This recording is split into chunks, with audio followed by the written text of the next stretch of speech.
Tapi mapel satu tema atau satu mapel tapi terintegrasi dengan mapel lain. Kemudian diferensiasi Bapak Ibu. Diferensiasi itu perbedaan ya. Ya, membedakan diferensiasi pembelajaran sesuai dengan kebutuhan dan tingkat kemampuan murid. Bapak Ibu ketika nanti mengajar, ya ini kalau Bapak Ibu ikut program guru penggerak, maka Bapak Ibu tidak bisa sekarang ini mengatakan demikian. Anak-anak, kita 1 semester kita akan belajar 5 materi. Nah, silakan nanti kamu ikuti. Nah, itu namanya tidak pembelajaran berdiferensiasi ya. Ya. Kalau pembelajaran berdiferensiasi itu misalnya begini. Dalam satu mapel misalnya, kita mau belajar matematika. Nah, anak-anak di matematika kita akan belajar tentang ini. Mana yang kamu suka atau yang kamu ingin pelajari? Ada si A yang mau belajar tentang logika, si B mau belajar tentang model matematika, si C mau belajar tentang sistem persamaan. Nanti beda-beda lagi yang lain, ya. Maka ketika nanti Bapak Ibu mengajar, berorientasi yang menjadi kesukaan anak-anak itu. Itu namanya pembelajaran berdiferensiasi. Ya. Jadi bukan mereka mengikuti kemauan kita, tapi kita yang mengikuti kemauan mereka. Dan ini tidak mudah. Ya, karena kita sudah terbangun lama, yaitu dengan filosofi bahwa anak itu seperti gelas kosong. Ya, gelas kosong kemudian dimasuki air, segala macam dimasuki sampai tumpah gitu ya. Nah nanti tidak, kalau kita mau pembelajaran berdiferensiasi, bahwa anak itu bukan gelas kosong ya Bapak Ibu ya. Anak itu bukan gelas kosong yang pasif ya. Tapi mereka itu punya keinginan dan kebutuhan, mereka punya gaya belajar, mereka punya karakteristik, ya, dan materi kita sesuaikan dengan karakteristik mereka. Nah, lalu yang berikutnya adalah leluasa merancang kurikulum operasional. Nanti akan diuraikan panjang lebar ya. Lalu perangkat ajarnya disediakan lebih lengkap. Nanti akan ada modul, ada ATP ya, kemudian ada capaian pembelajaran ya. Nah ini kalau kita mengacu kepada pembelajaran yang ada di setiap mata pelajaran. Jadi, nah sekarang bagaimana kalau profil pelajar Pancasila itu nanti diterapkan di dalam pembelajaran berbasis proyek. Nah beberapa waktu yang lalu ya Bapak Ibu saya sudah menyampaikan tentang pembelajaran berbasis proyek ya.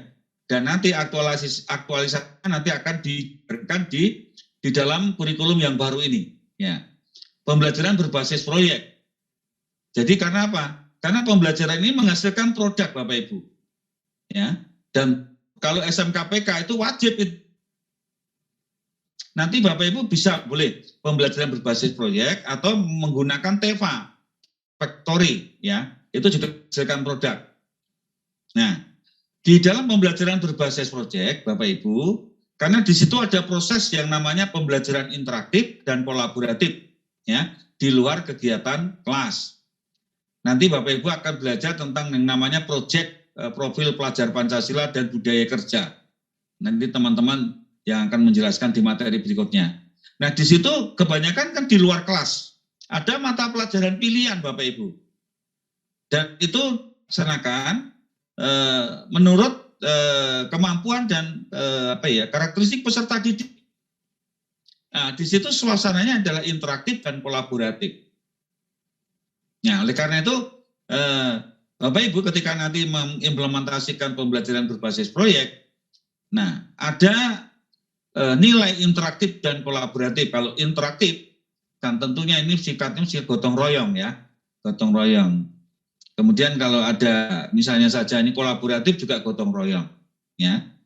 Kemudian mengembangkan karakter kompetensi umum. Jadi Bapak Ibu di dalam pembelajaran berbasis proyek jangan hanya pada satu mapel ya. Tapi bisa 2, 3 atau bahkan lebih. Nah, sekarang harus dibiasakan seperti itu. Sehingga nanti jadwal pembelajarannya adalah jadwal blok tematik ya. Jadi misalnya 1 bulan ini belajar tentang tema 1. Nanti 1 bulan berikutnya tema yang kedua. 1 bulan yang berikutnya tema yang ketiga. Nah, 1 tema didukung oleh 3, 4, 5 mapel sekaligus. Nah, itu namanya pembelajaran berbasis proyek. Saya yakin kalau Bapak Ibu berkolaborasi satu dengan yang lain nanti akan menarik, ya, akan menarik. Bebannya saya lihat justru malah makin ringan karena akan dipikul bareng-bareng, ya. Ya ini. Kemudian melibatkan masyarakat dan isu sosial yang relevan bagi komunitas. Nah, kemudian muatan lokal dikembangkan sesuai dengan isu nasional dan global. Nah, Bapak Ibu, jadi ada muatan lokal ini yang perlu Bapak Ibu pelajari. Tidak hanya muatan yang sifatnya ini, ya, bahasa Jawa, ya. Tidak hanya itu, ya Bapak Ibu, ya. Tapi ada mungkin bisa juga muatan lokal itu yang terkait dengan kearifan lokal atau mungkin global, ya. Nah, silakan Bapak Ibu, misalnya memberikan mata pelajaran bahasa Jerman misalnya, atau Jepang misalnya, atau mungkin yang lainnya yang terkait dengan misalnya untuk memperlengkapi kompetensi anak yang berkaitan dengan kompetensi anak, ya, itu nanti akan diuraikan oleh teman-teman, ya. Jadi muatan lokal tidak hanya yang sifatnya lokal seperti bahasa Jawa, ya, tapi yang ada hubungannya dengan isu-isu nasional dan global. Nah, ini silakan nanti akan di-create teman-teman, ya.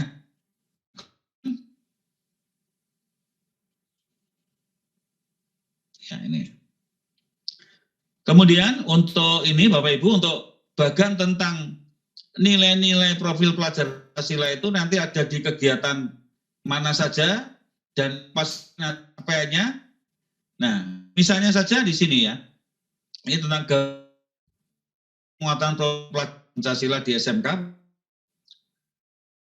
Profil pelajar Pancasila itu ada, ya, yang dibangun seharian, dihidupkan diri pendidik melalui kegiatan intrakurikuler, kemudian program penguatan profil pelajar Pancasila, dan kegiatan ekstrakurikuler, dan iklim sekolah yang berbudaya kerja.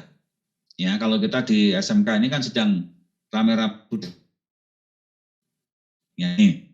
Nah, sekarang karena masalah kegiatan kurikuler, maka kegiatan profil mana saja yang nanti akan tercermin melalui kegiatan intrakurikuler, ya. Nah, kalau di intrakurikuler di sini, ya Bapak Ibu, ya, ini ada yang agak ada nilai-nilai berkarya, nilai mandiri Bapak Ibu, kemudian ada nilai bernalar kritis. Nah, kemudian hijau ini Bapak Ibu, ya, yang hijau ini adalah di dalam profil pelajar Pancasila dan budaya kerja. Nanti teman-teman yang, nah Bapak Ibu, di bagian yang hijau ini, nilai-nilai itu hanya beriman dan bertakwa kepada Tuhan Yang Maha Esa dan bergotong royong. Nah, ini hijau ini.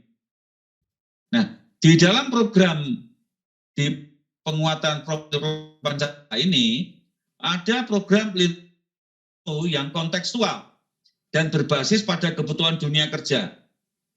Nah, Bapak Ibu, kalau orientasinya, ya, misalnya seorang teknisi, ya, ketika misalnya diambil saja mobil, ya, Go, misalnya, temanya mobil itu. Nah, apakah mobil mogok ini oleh satu mata pelajaran? Ternyata kalau kita, ya, mobil mogok itu ya mata pelajaran, ya. Tapi apakah tidak ada bahasa Indonesianya? Apakah tidak ada tentang kelistrikannya misalnya saja? Nah, ternyata kalau kita kupas banyak.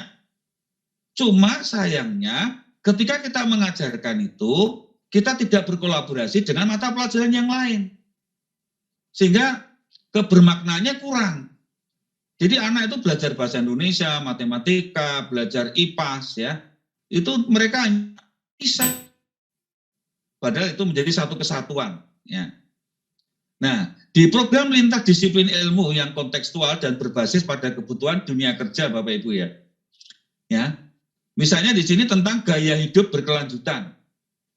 Nah, ini kan tentu saja ini ya, merupakan materi-materi yang nanti akan dipelajari di dalam proyek penguatan profil pelajar Pancasila itu ya. Kemudian tentang kearifan lokal, tentang Bhinneka Tunggal Ika, bangunlah jiwa dan raganya, ya, suara demokrasi, berrekayasa dan berteknologi untuk membangun NKRI, kewirausahaan, kebekerjaan, budaya kerja.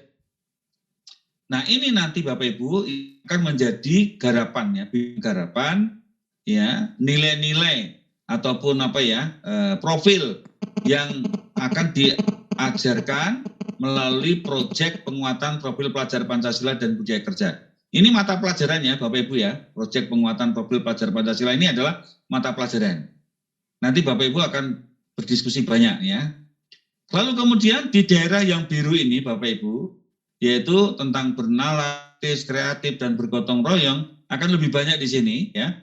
Itu dalam kegiatan ekstrakurikuler, kegiatan untuk mengembangkan minat dan bakat ya Bapak Ibu. Kegiatan untuk mengembangkan minat dan bakat. Lalu kemudian untuk keseluruhannya, kalau nanti Bapak Ibu sudah terwujud ya, semua profil ini sudah terwujud Bapak Ibu, maka akan mewujudkan yang namanya sekolah berbudaya kerja ya. Gambarnya yang kuning ini ya, kuning. Ini. Nah, di dalam sekolah yang mempunyai budaya kerja ini, iklim sekolahnya bagus, kebijakan-kebijakannya juga bagus ya, berpola interaksi dan komunikasinya dengan harmonis ya, norma yang berlaku di sekolah bisa dilaksanakan oleh semua warga sekolah ya, lalu norma-norma itu juga mengadopsi dari standar dunia kerja ya. Itu nanti kalau misalnya sudah tercipta Bapak Ibu, maka sekolahnya akan menjadi sebuah lingkungan yang disebut dengan berbudaya kerja. Nah, ini adalah profil pelajar Pancasila ya, yang tadi Bapak Ibu tentang yang pertama misalnya, kalau ini ada kata berakhlak mulia ya, ini ya berakhlak agama, berakhlak pribadi ya, berakhlak kepada manusia, kepada alam, dan juga bernegara. Nah, kemudian berkebinekaan global ya, mengenai dan menghargai budaya, mengenal dan menghargai budaya. Jadi kita boleh ya berdampingan dengan budaya asing, boleh aja enggak apa-apa ya. Tapi kita jangan kemudian antipati juga. Ya, kita tidak melakukannya secara sepenuhnya enggak masalah. Tapi kalau antipati itu kan namanya tidak berkebinekaan global ya. Kita boleh kan gitu ya. Nah, mestinya kita sendiri jangan sampai nanti terbalik juga ya. Kita tidak kita kerjakan, tapi kita mengerjakan budaya asing. Nah, ini kan menjadi apa? Jadi problem ya. Nah, anak-anak kita itu sekarang ini yang dengan adanya HP ya, atau dengan adanya global ya, mereka untuk pakai pakaian daerah saja mungkin sudah tidak tahu ini pakaian dari mana, ini pakaian dari mana, ini pakaian dari mana. Ya. Itu sehingga anak kita ini kebinekaan sendiri saja itu mengalami kemerosotan. Kita berkebinekaan global kalau kita memahami tentang budaya kita sendiri, dampingan dengan budaya yang dari luar. Ya. Kemampuan komunikasi interkultural dalam berinteraksi dengan sesama. Jadi tidak ada masalah kalau kita nanti berinteraksi ya, budaya satu dengan yang lain ya. Tapi berinteraksi yang positif ya. Adalah saling menghormati dan saling menghargai. Ya.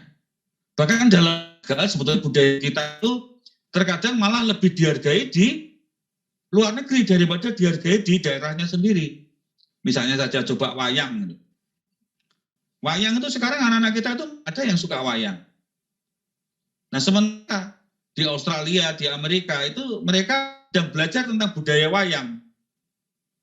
Ya, malah yang belajar malah orang luar gitu ya. Anak kita sendiri malah tidak belajar. Nah ini kan bagian daripada ketimpangan-ketimpangan yang ada di negeri kita ini.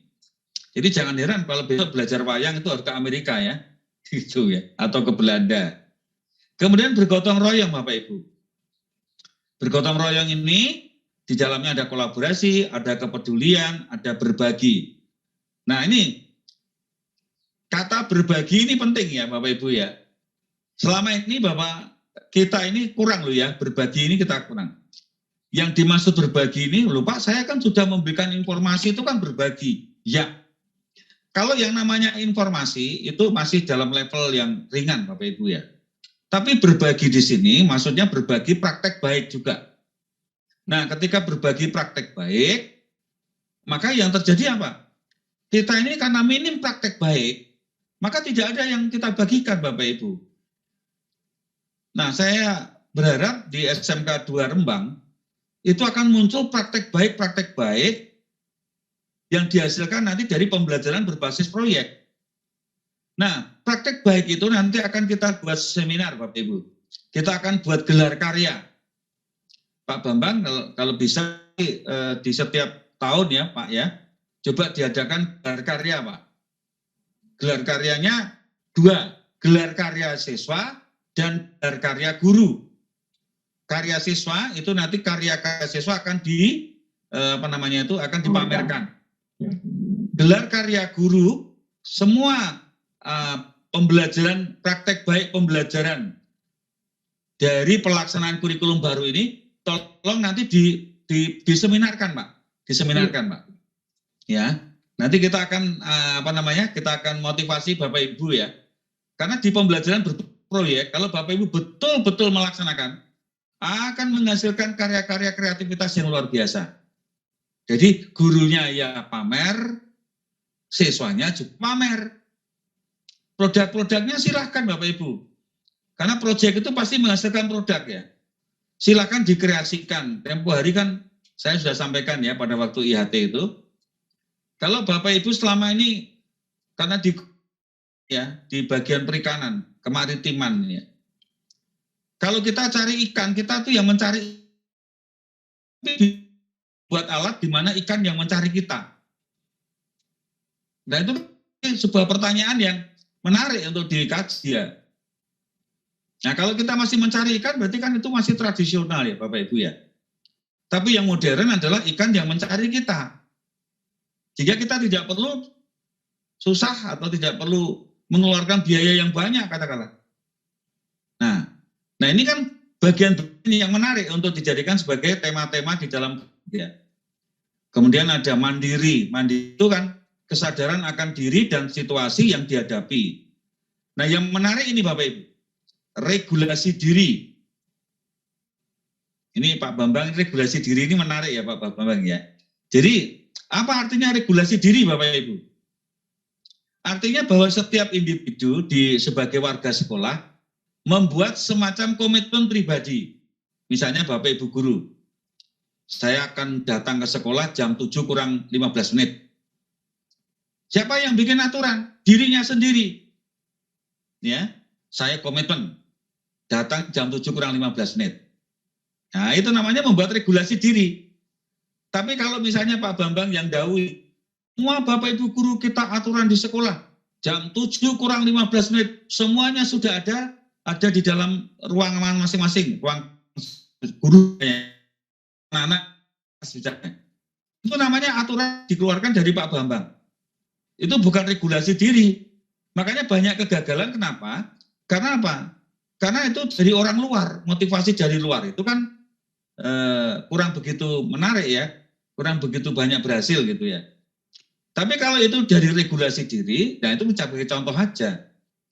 Saya kalau ada anak-anak mengerjakan tugas, komitmen saya, koregulasi diri saya harus segera saya koreksi. Hari itu juga.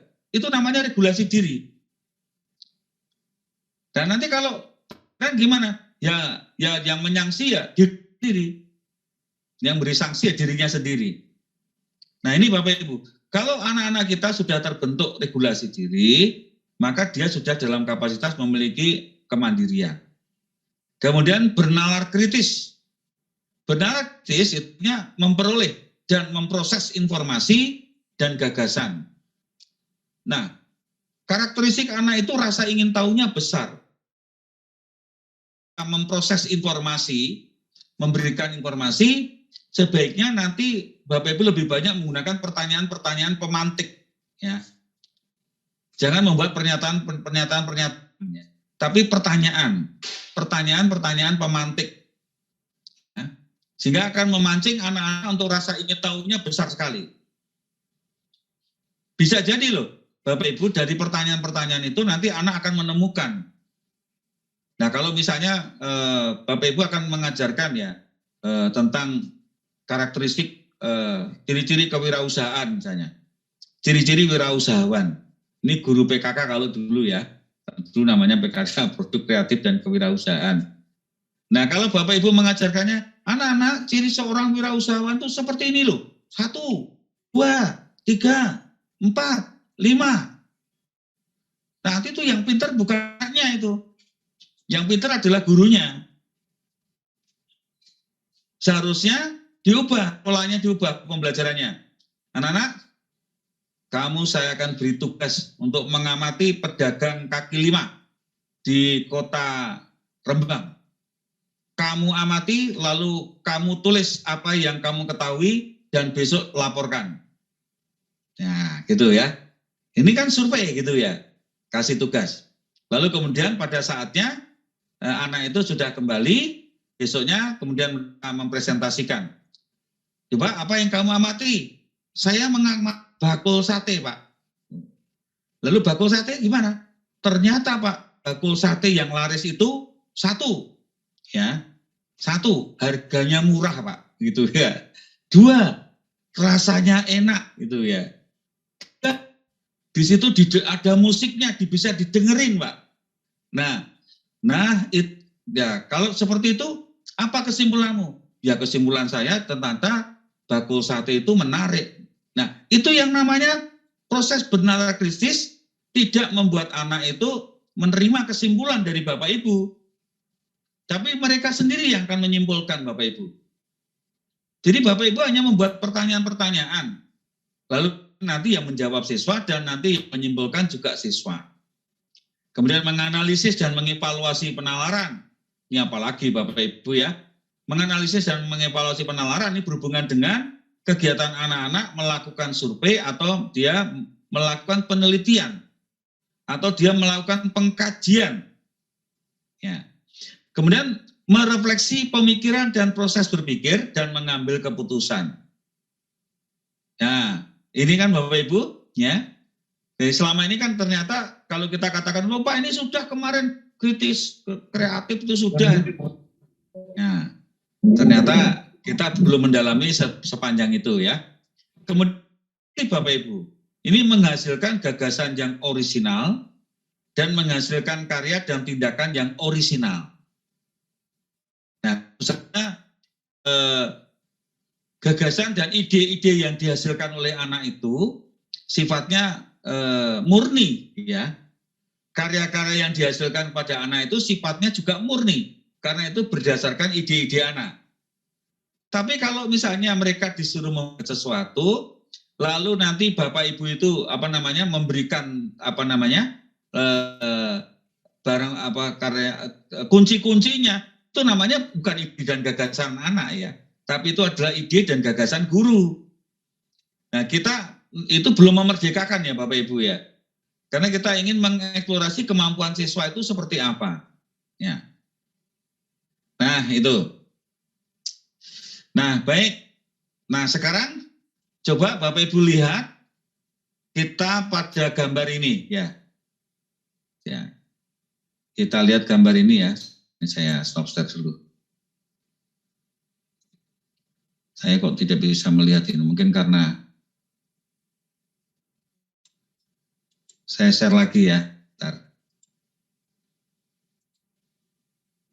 Oh, tapi masih belum bisa lihat ya. Oke. Sudah terlihat Bapak Ibu? Sudah Pak. Sudah Mbak. Ya. Macam Mbak. Ampun Bapak. Ya. Gambar harimau itu. Gambar harimau ya. Ya, gambar harimau, macan ya. Gambar sirkus Pak. Iya. Ini kalau Bapak Ibu masih masa-masa kecil dulu ya, mungkin pernah melihat sirkus ya, atau mungkin Bapak Ibu juga lihat di televisi atau di media gitu ya. Nah ini coba barangkali kita berinteraksi ya Bapak Ibu. Coba apa yang Bapak Ibu tangkap ya di dalam gambar ini Bapak Ibu? Sirkus Bapak. Gimana Pak?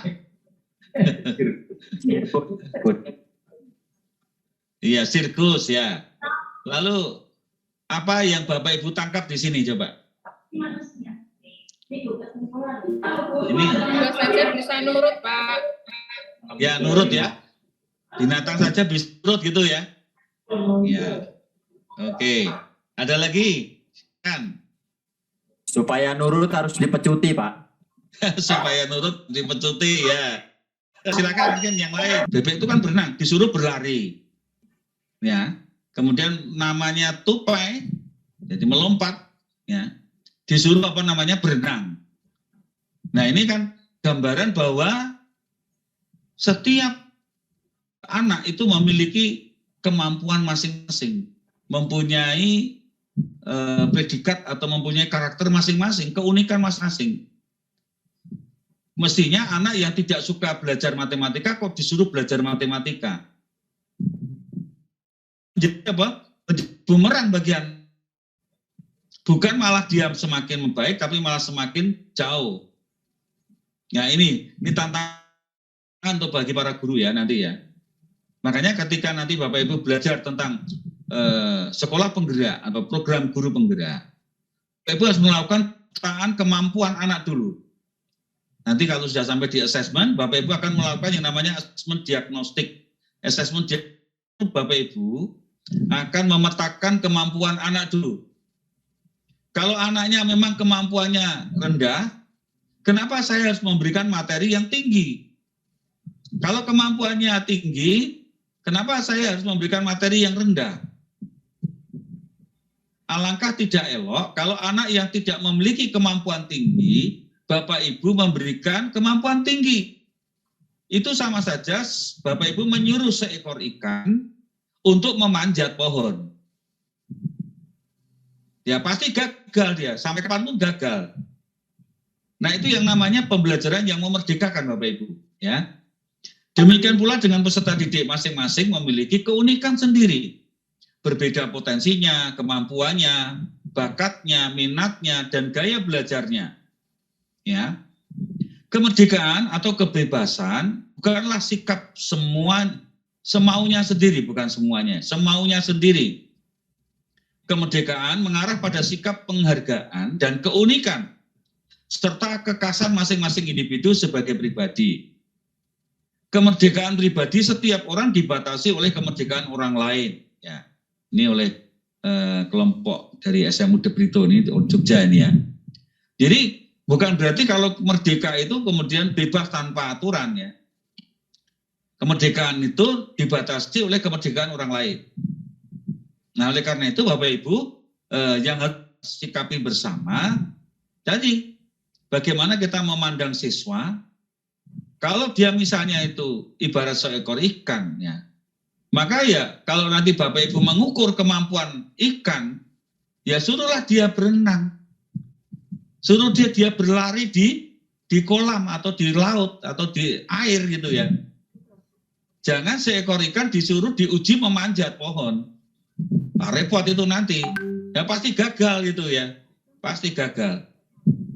Nah ini karena itu Bapak Ibu di dalam kurikulum yang baru, bahwa Bapak Ibu nanti akan membuat alat ukurnya harus sesuai dengan keunikan siswa tadi.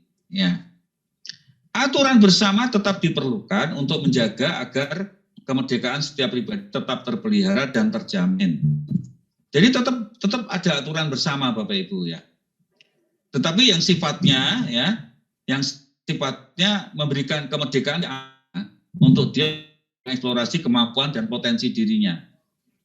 Ya. Nah, ini ada aturan-aturan yang umum ya. Karena itu kan tetap kita hidup di dalam komunitas sosial ya.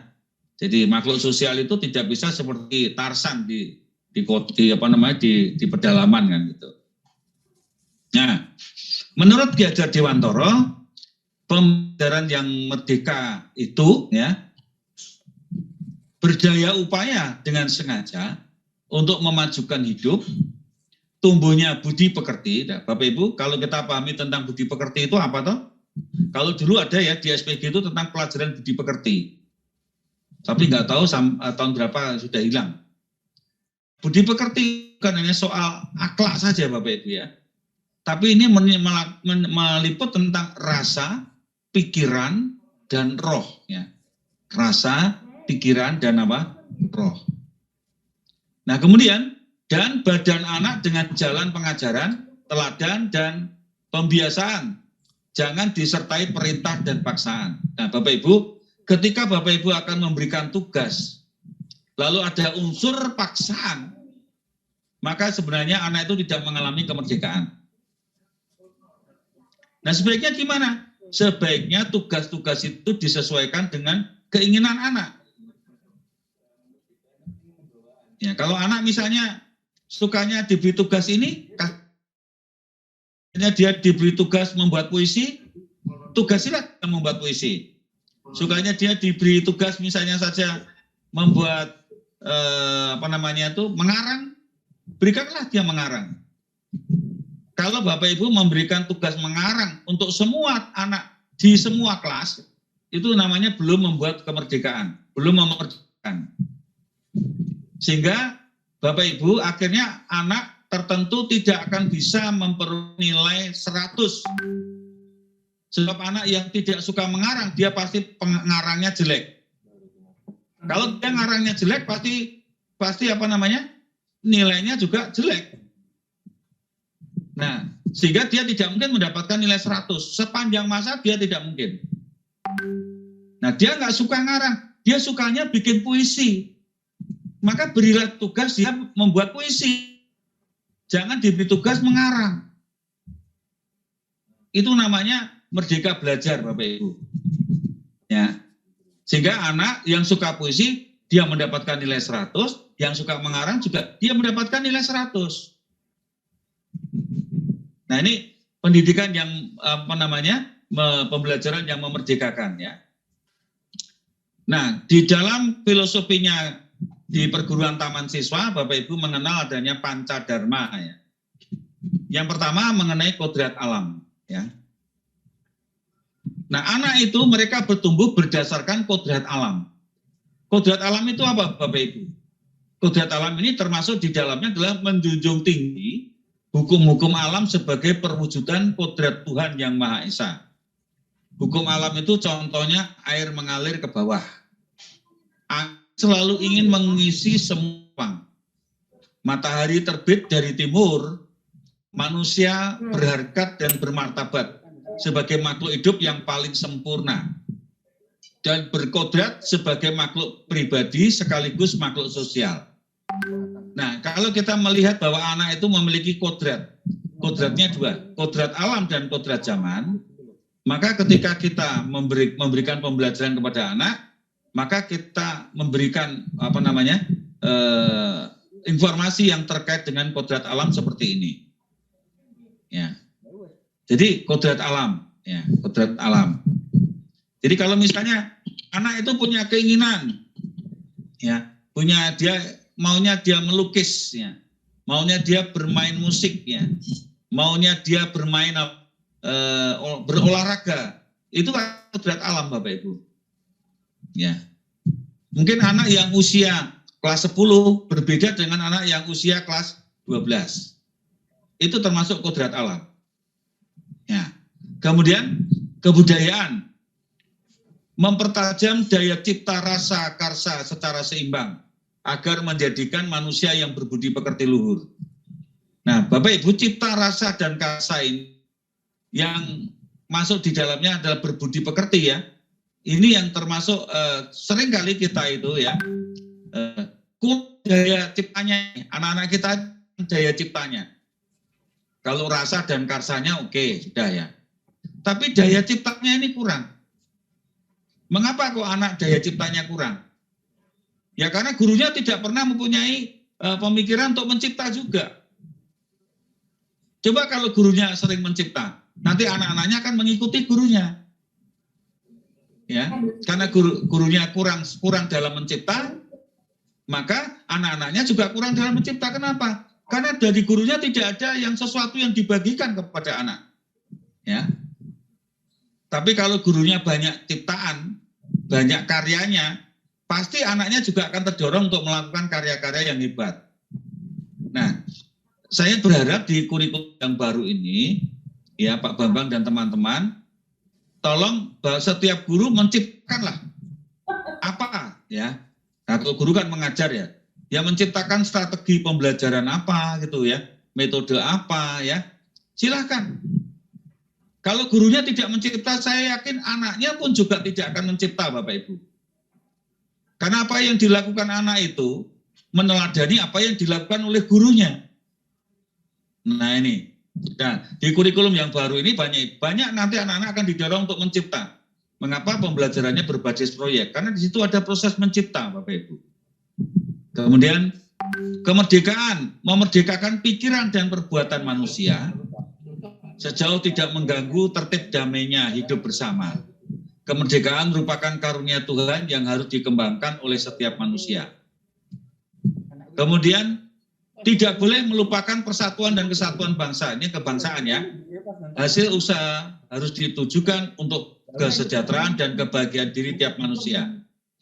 Baik di seluruh bangsa Indonesia maupun seluruh umat di dunia ini.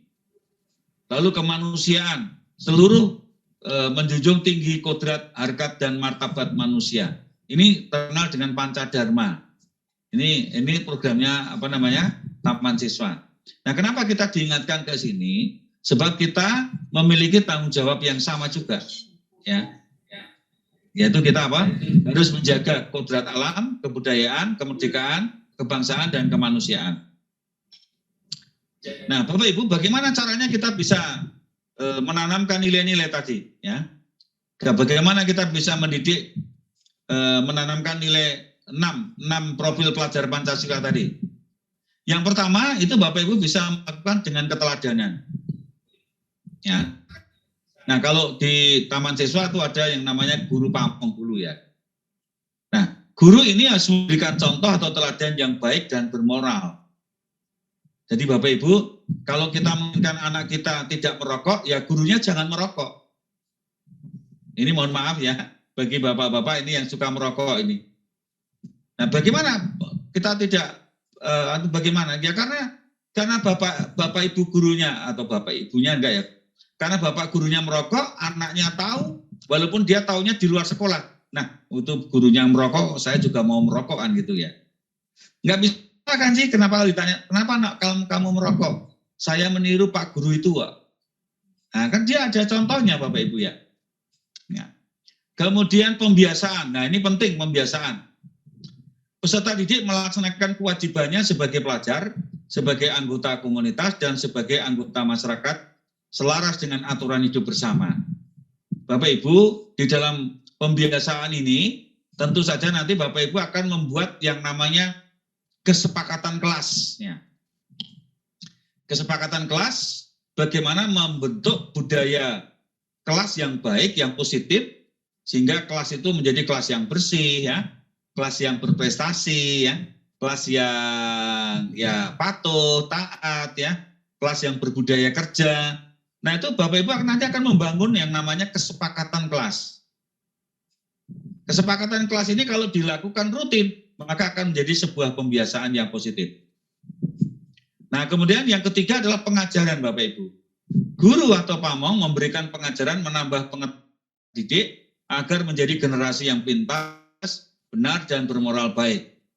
Jadi proses pengajaran itu Bapak Ibu, sekarang ini Bapak Ibu kalau dulu kan kita ini seolah-olah antara sikap, pengetahuan dan keterampilan itu seolah-olah terpisah.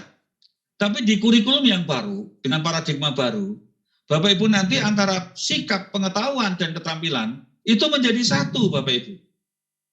Ya, menjadi satu. Oleh karena itu proses pengajarannya ya tidak sekedar hanya menambah pengetahuan saja, tapi bagaimana mereka itu juga bermoral baik, ya, lalu kemudian pintar, cerdas dan benar. Itu namanya pengajaran. Yang keempat adalah perintah, paksaan, dan hukuman. Diberikan bila dipandang perlu, Bapak Ibu. Manakala peserta didik menyalahgunakan kebebasannya yang dapat membahayakan kehidupannya. Ingat tadi bahwa kemerdekaan itu tidak dimaknai semaunya sendiri, ya. Tapi dia tetap ada di dalam kerangka aturan umum, ya. Nah ini mereka tetap tapi yakinlah bahwa kalau Bapak Ibu anak-anak itu sudah melakukan pembiasaan yang baik tadi, maka dia tidak akan melanggar aturan-aturan yang lebih besar, ya. Makanya penting Bapak Ibu, anak-anak dilatih, ya. Ya. 5, laku atau sikap utama berkaitan dengan sikap rendah hati, jujur dan taat pada peraturan yang terekspresi dalam perkataan dan tindakan. Nah, Bapak Ibu, apalagi di masa pandemik ini ya. Saya sering melihat anak-anak ketika kumpul tidak menggunakan masker. Nah, sudah tidak menggunakan masker, sementara ada gurunya tidak menegur, ya, atau lupa menegur ya. Tapi dia bagaimana bisa menegur kalau gurunya juga nggak pakai masker misalnya, kan gitu. Jadi kan lucu kan nanti misalnya Bapak Ibu guru tidak pakai masker menegur anak yang tidak pakai masker. Loh, kamu kok tidak pakai masker? Pakai. Nah, nanti kan anaknya bilang, loh Bapak Ibu saja nggak pakai kok saya disuruh pakai. Nah ini, kemudian yang keenam, pengalaman lahir dan batin, pengalaman kehidupan sehari-hari yang diresapi dan direfleksikan sehingga mencapai tataran rasa, menjadi kekayaan serta sumber inspirasi untuk menata kehidupan yang membahagiakan diri dan sesama. Bapak Ibu, betapa anak-anak kita itu dalam mengolah rasa, ya, mengolah rasa ini masih kurang, ya. Coba misalnya ambil contoh saja. Suatu ketika anak Bapak Ibu sedang duduk di sebuah halaman sekolah, lalu lewatlah di depannya, itu ada anak-anak lewat. Tanpa dia memandang Bapak Ibu, lalu dia begitu lewat begitu saja. Ya, itu namanya tidak punya rasa. Kalau anak itu punya rasa, begitu dia lewat di depan gurunya, dia kalau zaman dulu ya, nuwun gitu ya, nuwun dan gitu. Itu rasa Bapak Ibu. Tapi sekarang ini sudah hilang. Ya. Atau mengucapkan salam misalnya. Selamat pagi Pak, selamat pagi Ibu, gitu. Itu rasa Bapak Ibu.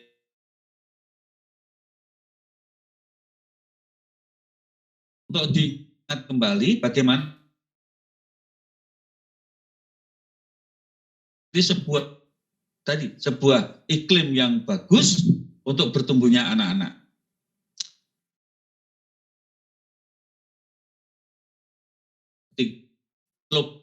Kalau zaman disebut teknologi pendidikan ya, ing Arso Sung Tulodo, ing Madyo Mangun Karso dan Tuturi Handayani. Ya, keteladanan itu adalah bagian ya. Jadi kita diingatkan untuk selalu menjadi teladan ya. Dalam segala hal Bapak Ibu. Jangan menyalahkan anak kalau kita belum bisa menjadi teladan. Ya. Kalau kita menginginkan anak kita banyak menghasilkan karya, maka mulailah dari Bapak Ibu juga banyak menghasilkan karya.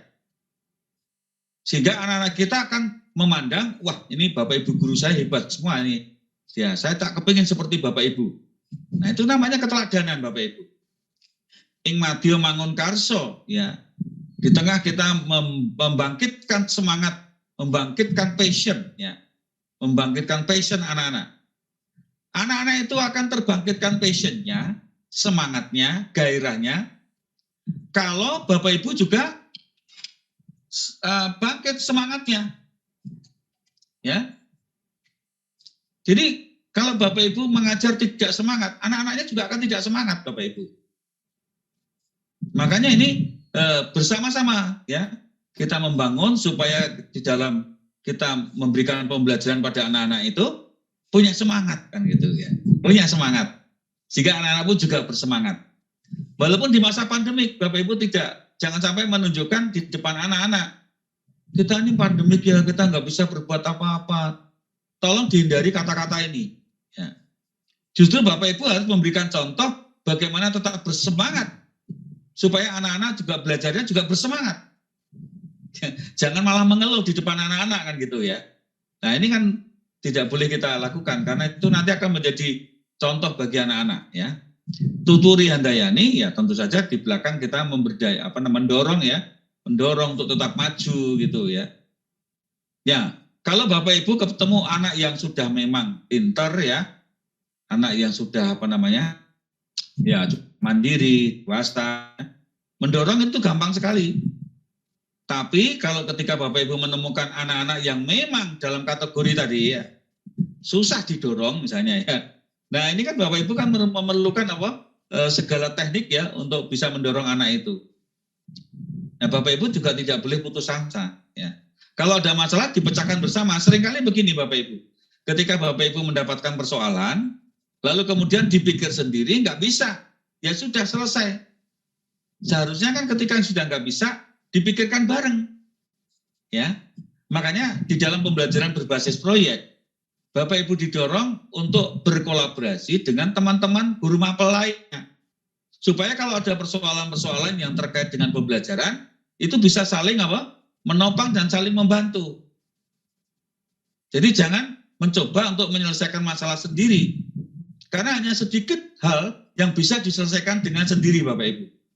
Ya, ini Helen mengatakan ya, ini seorang ahli, hanya sedikit saja pekerjaan yang bisa diatasi sendiri. Artinya apa? Lebih banyak pekerjaan yang tidak bisa diatasi sendiri dan perlu bantuan orang lain. Ya. Nah, Bapak dan Ibu, kalau misalnya Bapak Ibu mau bertanya, silakan ya. Jadi sampai di sini mungkin ada pertanyaan, Bu siapa ya? Kalau ada pertanyaan dulu, sebelum saya lanjutkan, barangkali silakan. Ada yang bertanya?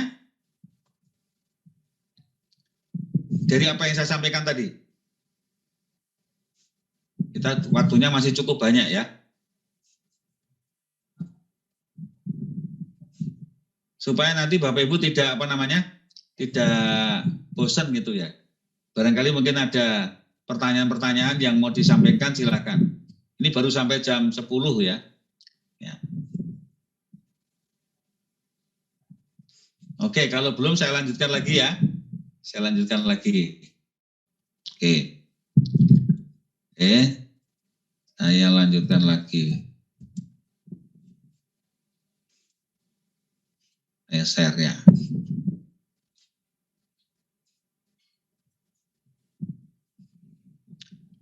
Nah sekarang bagaimana kita mengimplementasikan Bapak Ibu? Bagaimana kita mengimplementasikan profil pelajar Pancasila itu di dalam pembelajaran yang memerdekakan ya?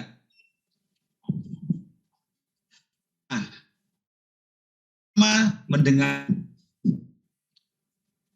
Selama ini Bapak Ibu, di dalam pembelajaran, siapa yang banyak berbicara? Apakah siswa? Apakah guru? Guru ya, gitu ya. Iya.